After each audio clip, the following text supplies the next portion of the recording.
Ciudadanía, pues pensamos que se pudo haber hecho más, ¿no? Frente a a cómo iba incrementando la velocidad de los vientos en Otis, ¿no? Empezó siendo una tormenta tropical, acabó siendo un huracán categoría 5. Y pues digamos, es un proceso que se sigue, no puedes verlo en un satélite, hay muchas instituciones que siguen este tipo de cosas, y no como un sismo, ¿no? Que de repente te cae y pues como te tocaba. Entonces, como uno no sabe de esas cosas, tenemos con nosotros al doctor Elías Morelo Brizuela. Él es exsecretario de Protección Civil aquí en la Ciudad de México y miembro honorario del Colegio Mexicano de Profesionales en Gestión de Riesgo y Protección Civil. Doctor, ¿cómo está? Carlos, bien, te saludo con mucho afecto. Oye, mi estimado Elías, ¿cómo se puede llegar a tener, bueno, bien, crees, haciendo una especie de revisión somera de cómo se vio la reacción del gobierno federal, se siguieron exactamente los protocolos como se deberían de seguir en cuanto a una amenaza del estilo del huracán Otis? Bueno, es importante decir que se informó de parte del gobierno federal, se informó al gobierno estatal y al gobierno municipal de que venía un huracán que venía incrementando su fuerza.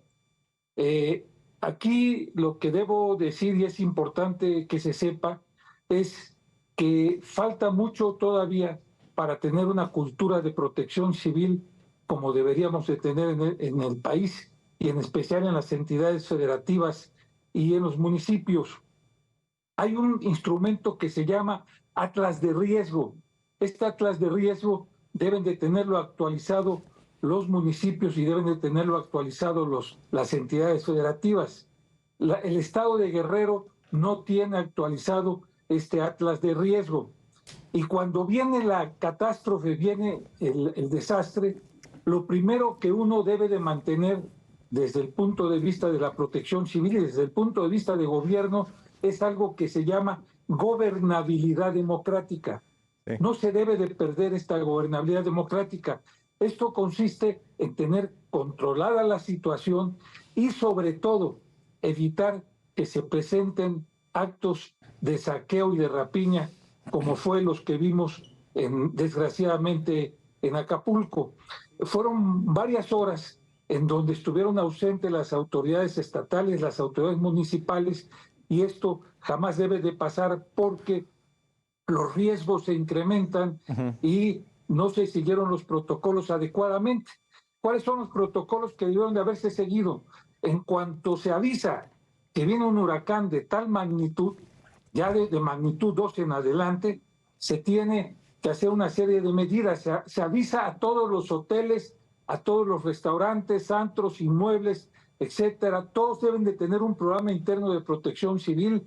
Todos deberían de tener, en teoría, brigadas de protección civil y se empiezan a hacer actos de limpieza, se quita todos los objetos que puedan llegar a ser con el huracán o con los vientos rápidos e intensos, ser proyectiles que puedan lastimar a personas o romper cosas, se quitan espectaculares, se quitan antenas parabólicas, se le avisa a los hoteles que las ventanas deben de ser protegidas con madera para evitar que se rompan y esto genere todo lo que acabamos de ver.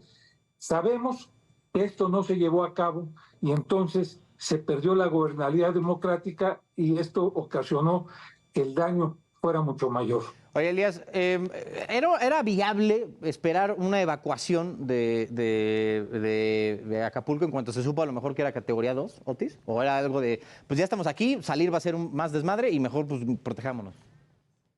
No, más que salir en una evacuación, se tienen que tomar medidas para proteger tu vivienda, es decir, Okay. se ponen maderas, Se entabla, ¿no? se ponen así tablas, sobre todo en las ventanas, para evitar que el viento entre con fuerza, y eso sí, se preparan brigadas en toda la ciudad para poner albergues, para ir a ayudar a la gente más desprotegida.